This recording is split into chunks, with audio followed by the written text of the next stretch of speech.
Wednesday 13 is back with Mid-Death Crisis, a mix of heavy riffs, horror themes, and glam sleaze.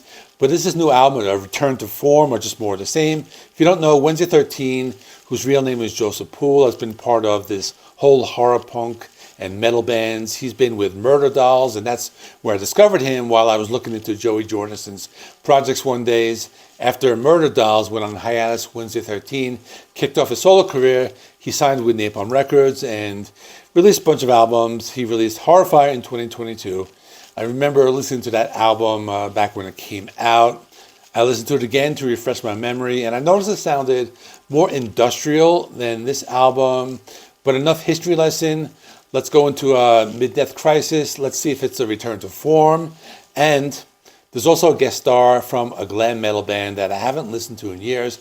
I'll tell you about that later. The brains, right? The album features a lot of horror-themed alternative metal and hard rock. It's heavily influenced by late 80s glam metal. There's a big influence with artists like Rob Zombie and Alice Cooper. I'll be mentioning more of that in a minute. Here are a few things that you can expect when you listen to this album. First thing is that there's a strong alternative metal foundation in the sound. Most of the songs have guitar riffs, powerful drums, and a hard-driving rhythm. There's also a significant 80s glam metal influence throughout the album. Many songs evoke the vibe of the LA Sunset Strip with catchy hooks, raspy vocals, and a vibe reminiscent of late 80s Alice Cooper with his albums like Trash and Hey Stupid, as well as some fist-pumping arena rock moments. Before I continue, let me know in the comments if you also hear that 80s Alice Cooper influence, or is it just me? Some good examples are songs like Rotting Away, Xanaxtasy. There are also some horror undertones, specifically on tracks like Bloodstorm, which sound like horror punk.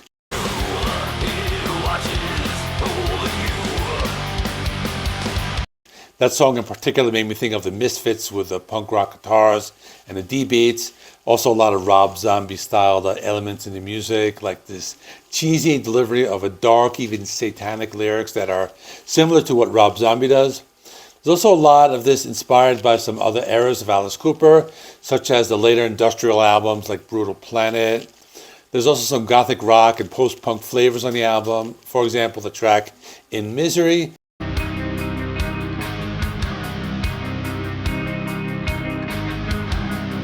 has some atmospheric elements with goth and post-punk vibes. Oh, pizza. There's also a little bit of classic rock on the album. I thought the intro to Bloodstorm sounded like early Kiss. And then there's some straightforward punk rock in here as well.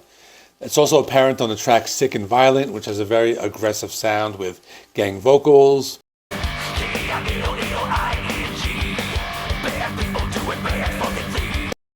There are also a few curveballs, like the track My Funeral, which I thought sounded a lot like Alice in Chains with this sludgy sound.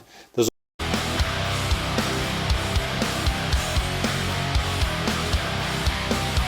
also one part of the song Decapitation that sounded like the Beach Boys, so kind of came from out of nowhere.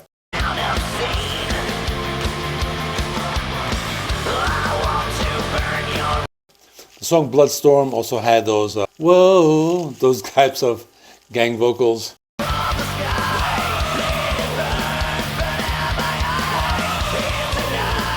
And that made me think of the punk rock band, The Offspring. I like the fact that the album has a nostalgic appeal. If you know me, I'm a big fan of Alice Cooper and Rob Zombie as well. I heard a lot of influence from both those artists. Not only that, I like the fact that the songs were energetic and fast-paced. The album didn't have any power ballads or softer moments, so if you're looking for an album to pick you up, this would be a good choice. The songs have catchy hooks and choruses. A few good examples were the tracks When the Devil Commands, Rotting Away, Decapitation, and In Misery. I also like the fact there were different influences that could be heard. For example, I heard a blend of alternative metal, glam metal, horror punk, goth, and classic rock. I also enjoyed the guitar playing in the album. I thought there were lots of cool guitar solos, especially on the track The Cease and Desist. I also like the lyrics were all horror themes. They're very campy. I hope that was the right spell. For example, the song When the Devil Commands had these very satanic lyrics, but they were in more of this campy B-movie horror type of way. I told you they were dead! I also think the music would work well in a live setting. I've never seen the artist live, but I imagine there's a very theatrical stage show. Finally, there's one song that had a guest appearance, which is Tame Me Down from Faster Pussycat, called No Apologies. That brought back a lot of nostalgia because I used to listen to Faster Pussycat back in the days. I actually haven't listened to them in a while. Now, as much fun as I had in the album, it's not all sunshine. First thing is, while there are a lot of influences from Alice Cooper and Rob Zombie, there's also not a lot of originality, so that could detract some listeners. Some people might not like the cheesy lyrics. For example, I mentioned that the satanic lyrics were delivered in a cheesy fashion. Don't make me have to shoot you. Please, we just need your help. Some listeners might not like that delivery. The album also mixes a lot of genres, so if you're someone looking for a punk rock album, you might be disappointed that there were only a few songs that sounded like punk. We got something chasing us. But again, these are just my observations that I made. I didn't think they take away from the album that much. My final score is 7.5 out of 10. It's a fun album for horror fans, maybe a little similar to the recent album by Lordi called Limited Edition, although I think I liked that one a little better. Let me know in the comments what you thought of this album, or are you a fan? Check out my review of the recent Lordi album, Limited Edition, for more cheesy horror music. Please give the video a like. It helps me with the YouTube algorithm. Please subscribe if you're not already. I do rock and metal reviews, rankings, and more. Thanks for watching. I will see you in the next one.